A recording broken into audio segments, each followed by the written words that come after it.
देश के सम्मानीय प्रधानमंत्री आदरणीय नरेंद्र मोदी जी ने अपने पहले कार्यकाल से एक अनूठी शुरुआत देश के सामान्य मानवी से जुड़ने के अपेक्षा से और राजनीति से ऊपर उठ करके देशवासियों द्वारा अर्जित ऐसी उपलब्धियों की चर्चा, देश के किसी कोने में रहने वाले कुछ लोगों के द्वारा किए गए अनुकरणीय कार्य जिसे देश के अन्य लोग भी प्रेरणा लेकर के कर सकें, देश की किसी बड़ी उपलब्धि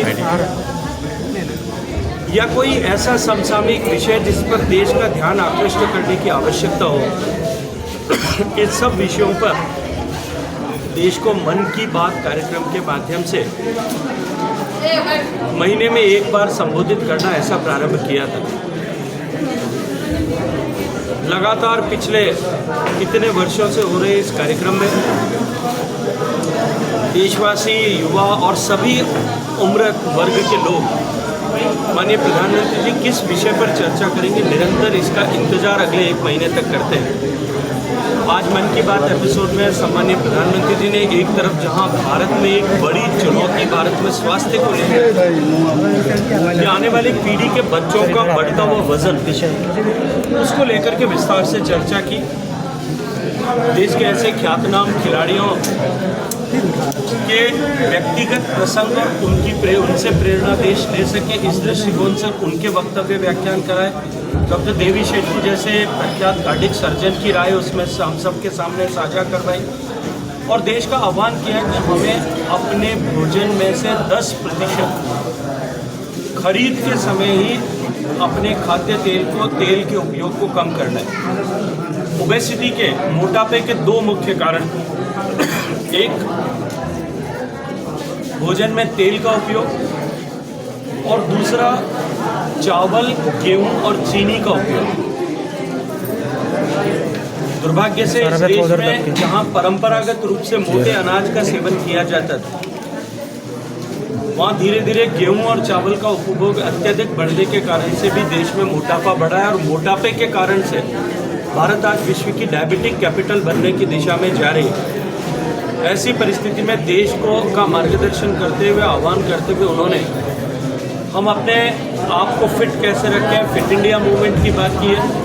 गेहूं चावल की निर्भरता को कम करने के लिए देश में मिलेट के उपयोग पर एक बड़ी मुहिम प्रारंभ की है।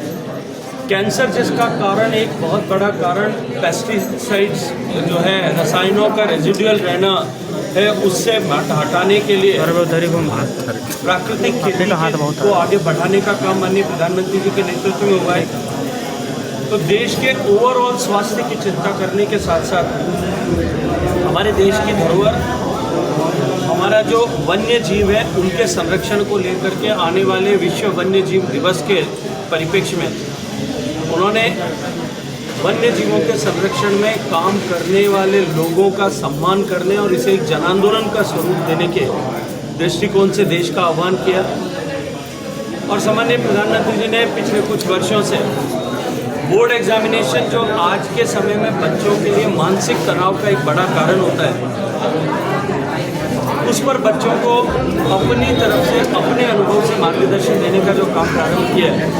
इस बार के परीक्षा के चर्चा कार्यक्रम में जिस तरह से बदलाव करके उन्होंने नए पद्धति से देश की युवा शक्ति के साथ में बातचीत की और माननीय प्रधानमंत्री जी का स्पष्ट सोच कि किसी देश को यदि विकसित बनाना है तो उसकी नई पीढ़ी को उसके साथ में जोड़ना होगा, उसकी क्षमताओं को विकसित करना होगा, उनके लिए संसाधनों की साथ को बढ़ाना पड़ेगा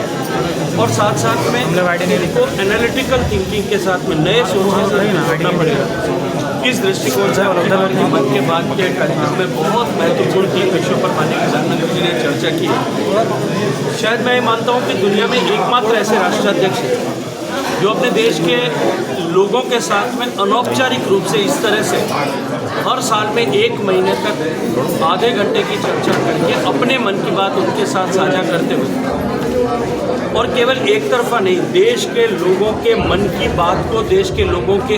अचीवमेंट्स को, उनकी उपलब्धियों को देश के अन्य लोगों के साथ में साझा करने का काम करते हैं। हम सब आज यहाँ रांची में मेरे प्रवास था आदरणीय बाबूलाल मरांडी जी के साथ में, मुझे भी सौभाग्य मिला कि पार्टी के नेतृत्व ने मुझे आज मन की बात कार्यक्रम में यहाँ शरीक होने का अवसर दिया। मैं जहाँ रांची भारतीय जनता पार्टी जिला संगठन का हृदयपूर्वक उसके लिए धन्यवाद करता हूँ।